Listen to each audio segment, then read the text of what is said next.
Rizky Bilar dan Lesti Kejora sangat menyayangkan banyaknya karyawannya yang memilih resign dari Leslar Entertainment. Berbagai cara pun telah dilakukan Rizky Bilar dan Lesti untuk mencegah karyawannya resign. Tak tanggung-tanggung, Rizky Bilar dan Lesti siap memberi saham 10 miliar rupiah untuk karyawannya yang menemaninya dari nol. Namun sayangnya, cara tersebut justru tak mempan untuk membendung banyaknya karyawan Leslar yang resign. Hal itu diungkap Rizky Bilar dan Lesti saat berbincang santai di kanal YouTube Afdal Yusman belum lama ini.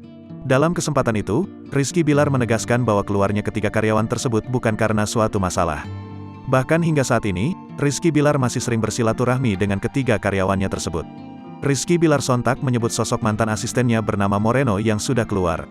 Artis berusia 26 tahun itu sempat mengutarakan keinginannya memberikan 1% saham dari perusahaannya pada karyawan yang sudah sejak awal berjuang. Moreno juga dia keluar, mungkin banyak yang berpikir bahwa, sayang ya, padahal kita dari nol, mau gimana masing-masing orang punya alasan sendiri, kita harus menghargai juga, tutur Rizky Bilar. Padahal si Eno itu pas mau cabut baru saja gue bilang, suatu saat kalau Leslar ada investor baru yang masuk, untuk jatah karyawan gue kasih 1%, tambahnya.